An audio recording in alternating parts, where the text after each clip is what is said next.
It started as a routine stop for refreshments. It ended with him face down on concrete, restrained for the crime of wearing his nation's uniform.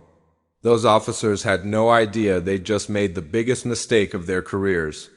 This is how one serviceman's quiet strength brought swift and powerful justice. The squad cars appeared without warning.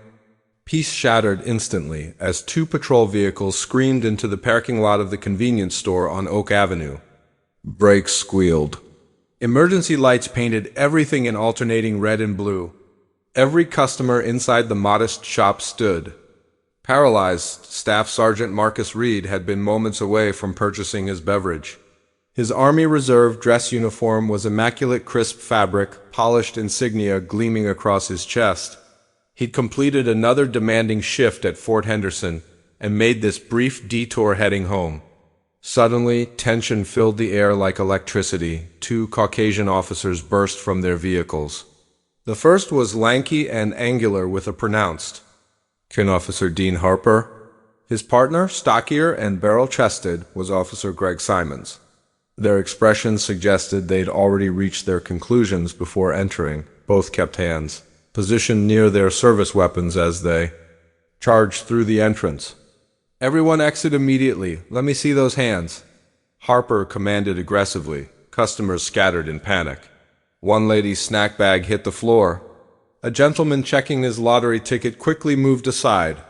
The store clerk dropped below the counter for safety. Marcus slowly lifted both palms, bewildered by the chaos. "What's happening here?" he asked reasonably. Harper approached with obvious hostility. "You're suspected of fraudulent military representation." Marcus stared in disbelief. "I'm sorry, what?" "I serve in the United States Army." Simons moved in swiftly, seizing Marcus's wrist and wrenching it backward.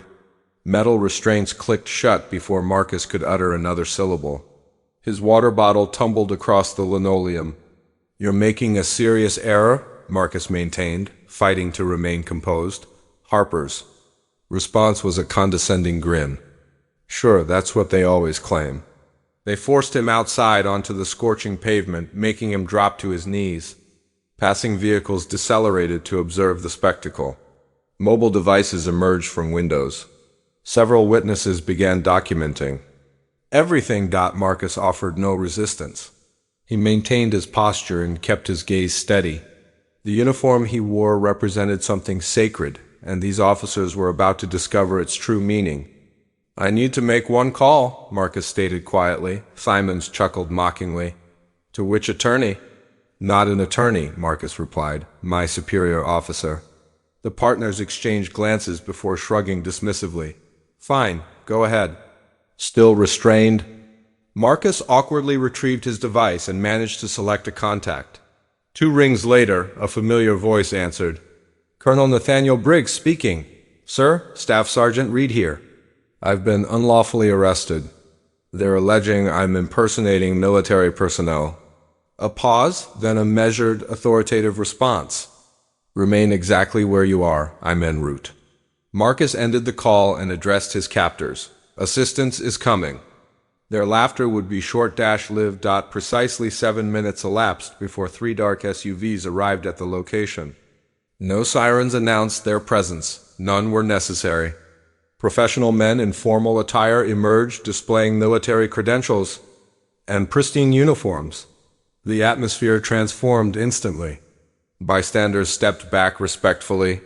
Even the busy street traffic seemed to diminish. The lead vehicle's rear door opened, revealing Colonel Nathaniel Briggs.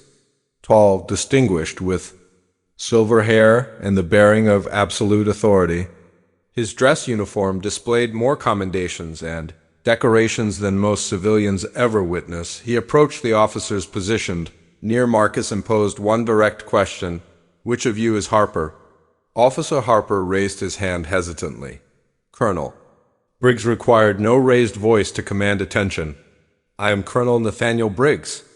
The individual you've restrained is Staff Sergeant Marcus Reed. He served our nation with distinction for 11 years. You've just handcuffed a decorated hero on public pavement while he wore his official uniform." Greg Simons stammered nervously. "We believed his uniform was counterfeit." "Did you request identification?" the colonel demanded sharply. No, sir.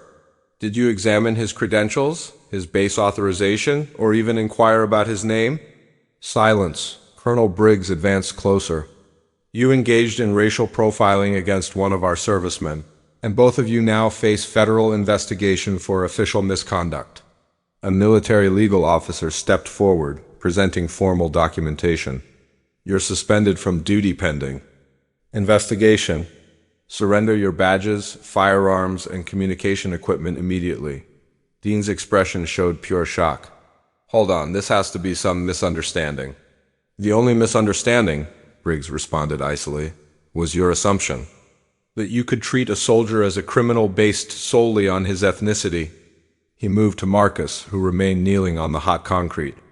Rise, Staff Sergeant, Briggs said, assisting him upward.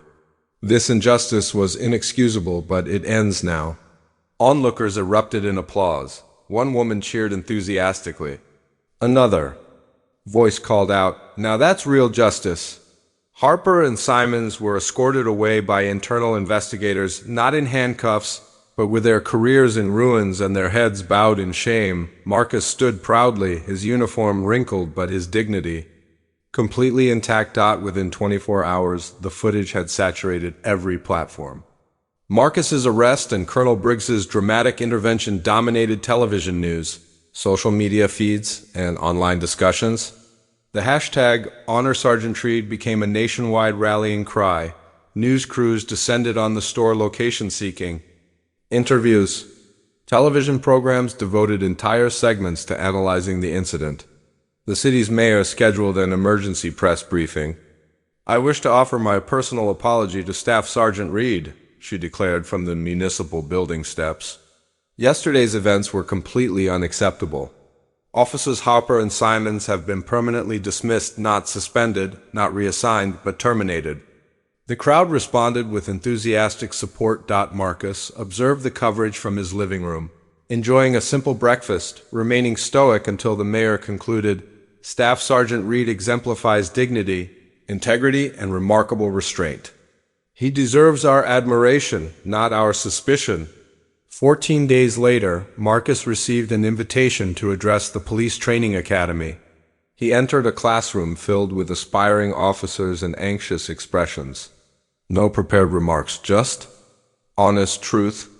"Before you accept the responsibility of law enforcement," he began, "understand this fundamental principle. Authority doesn't guarantee wisdom. Genuine listening does. True respect does.